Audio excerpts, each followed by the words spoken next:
The issues surrounding policing have been intensely scrutinized, revealing various ways in which the system can work against people.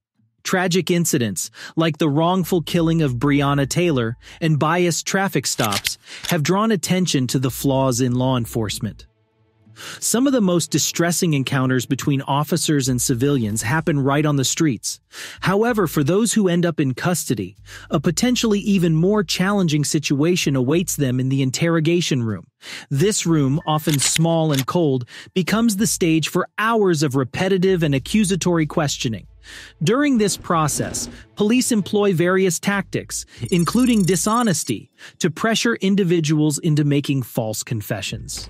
As a result, false confessions have become distressingly common in the U.S. justice system.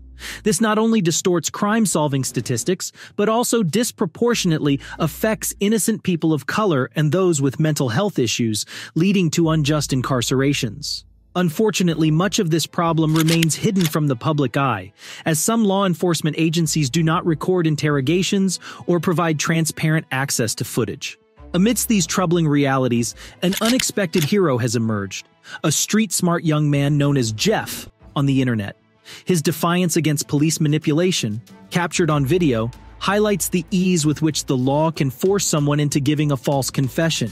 I've been through the system, buddy. I know how it works. I know you have. You're not my friend. All you're trying to get is some stupid-ass confession, and you're not going to get one. On an ordinary evening in 2011, an alarm started ringing at a local 7-Eleven, and reports of an armed robbery flooded the police department. When the police arrived at the scene, the suspect was nowhere to be found. They expanded their search and heard the commotion in a nearby house. With no other leads, they stormed in and found a known heroin addict sitting inside with a gun. Based on this limited evidence, they arrested the man, Jeff Pearson, the one who committed the robbery. The following 24 hours were captured on police cameras during the interviews with Jeff. Surprisingly, Jeff, despite experiencing severe heroin withdrawals, managed to outsmart the police during the interrogation. He uploaded the footage of the sessions on his own YouTube channel, which later made him somewhat of a cult figure and legend within the interrogation community. Normally, someone charged with robbery in Georgia could face 10 years to life imprisonment without parole. However, Jeff's case took an unexpected turn. During the interrogations, which barely lasted 15 minutes each, he managed to avoid serving any time behind bars and instead was served drinks and candy. The footage reveals how the police attempted different methods on Jeff, but he skillfully dodged them like a pro. Am I under arrest? For now. I'm under arrest? Yeah, I'll explain everything, but before I explain myself to you, before we talk to each other, I need to read your rights, okay? What am I under arrest for? Well, like I said, I need to read your rights first.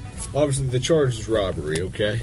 In the beginning, Jeff immediately asked if he was under arrest and on what grounds, displaying his awareness of his rights. The interrogation continued, with the police insisting on reading Jeff his rights before questioning him about the robbery. But Jeff, staying cautious, refused to speak until he had a proper understanding of the situation. In this tense and fascinating footage, we can observe the tactics used by the police and how Jeff adeptly navigated the situation to his advantage, offering a valuable lesson on what to do when in police custody.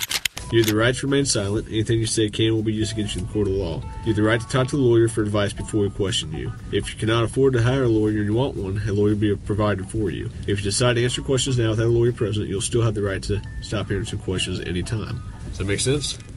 You've probably heard these before, haven't you?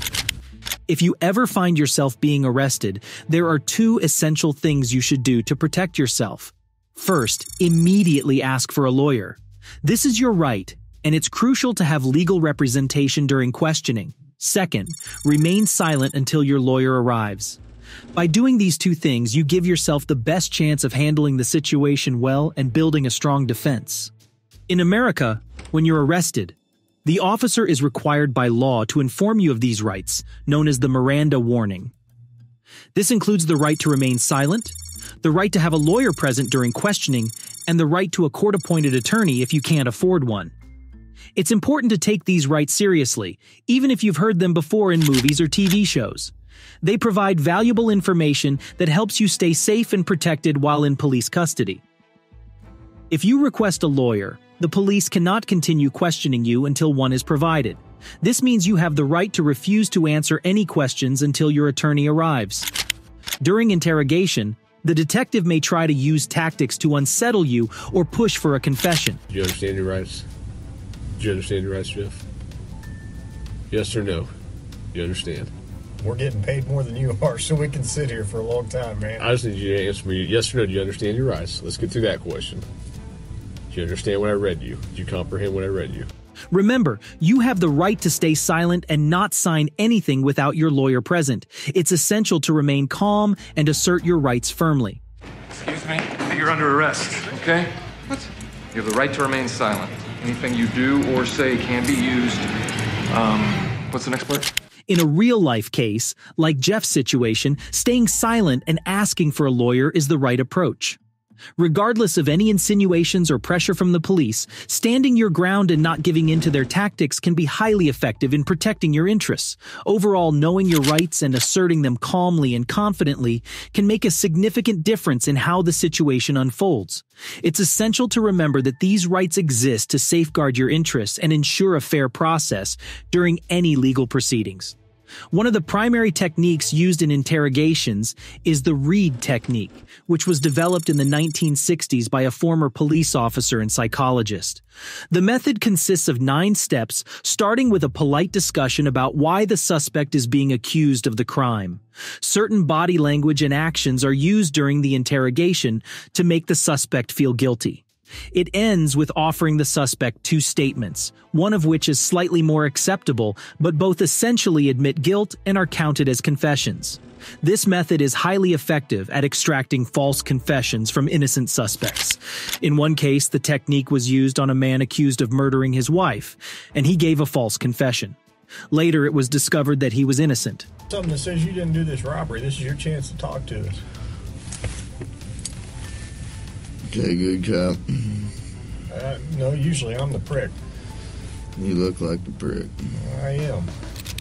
Now there's another incident where a suspect named Jeff is being questioned about a robbery. Jeff has asked for a lawyer and is refusing to answer any more questions. I've been through the system, buddy. I know how I know it you works. have. I know you have, You're Jeff. not my friend. I'm not your friend. You're trying to fucking get me. Or I'm not trying to get you. All you're trying to get is some fucking stupid ass fucking confession, and you're not going to get one. Jeff, I'm not going to get a confession out of you for nothing. Exactly, because I And didn't I'm do not nothing. trying to get a confession out of you. Okay, I'm going to tell you, I didn't commit no armed robbery, and y'all ain't got no fucking evidence saying I did. Let me go. All you did is find me sitting in my buddy's house because my fucking buddy's dog's going ape shit. I go outside. There are cops everywhere. And they spotlight me. They say, come here. I say, what's up? They search me. They ain't find nothing. What's up? Let me read this. No. Yes. Because I'm not going to sign it. You don't have to sign it. But let me read it for you. Okay? I'm not signing nothing. You don't have to sign it. The cop is trying to get Jeff to talk, claiming they have enough evidence against him. The deal is, I have enough evidence Like what? of the armed robbery, okay?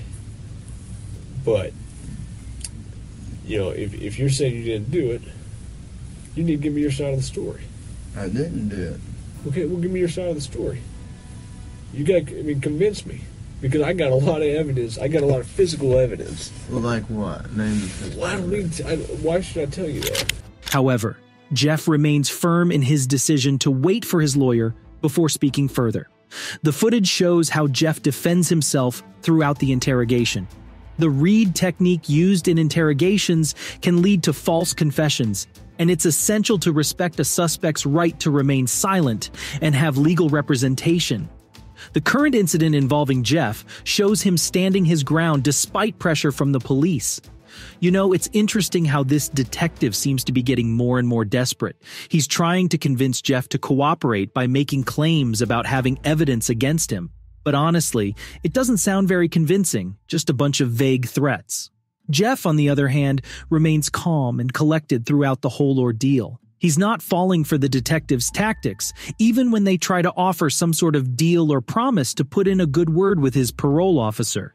Jeff knows that his parole officer won't really care about a good word if he ends up back in prison. The detective is getting a bit frustrated as time is running out. Jeff has already asked for a lawyer, which the police should have respected, but they keep pushing him for answers.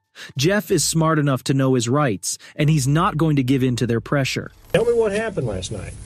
Plain and simple. Your side of the story. I'm not talking to you. I'm a lawyer. All right. This is what I don't understand.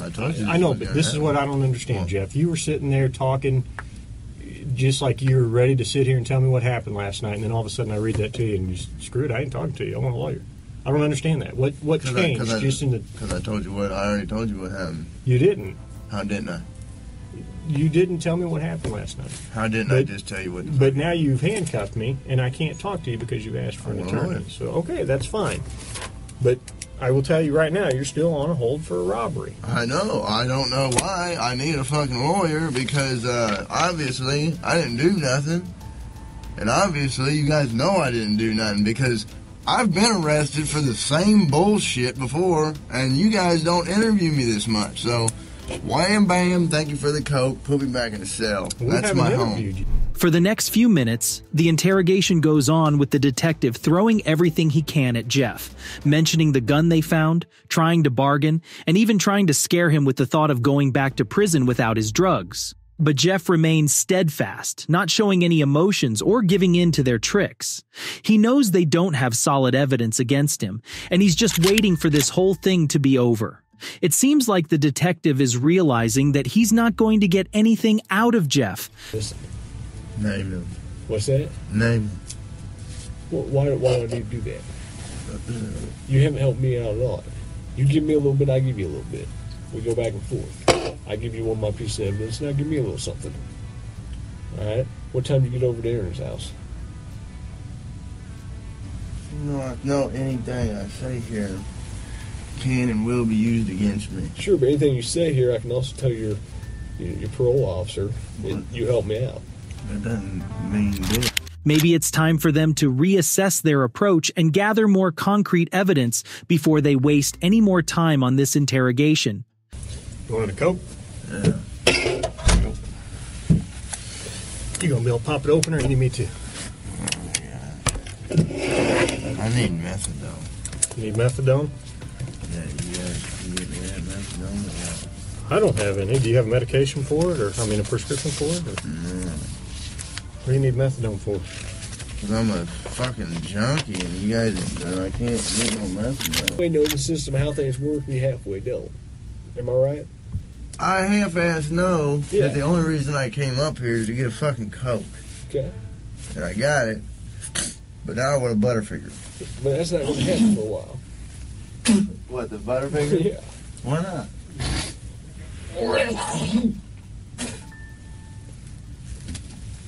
I need to go to the hospital. I'm coughing up blood. Okay. Let's go to the hospital.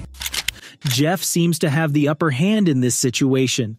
Over the last few hours, the police have been questioning a man who is clearly in pain, denying him access to a legal prescription drug that would help him with his issues. They keep questioning him about a crime they have no evidence for. Despite this, Jeff remains composed, asking for sodas and chocolate bars. He knows that speaking too much could get him into trouble, so he exercises his rights wisely. 12 hours later, they released him from custody. After this incident, Jeff starts turning his life around. He stops using heroin and spends his time uploading videos to his YouTube channel. He makes music and even offers tips on how to avoid tricks from the police.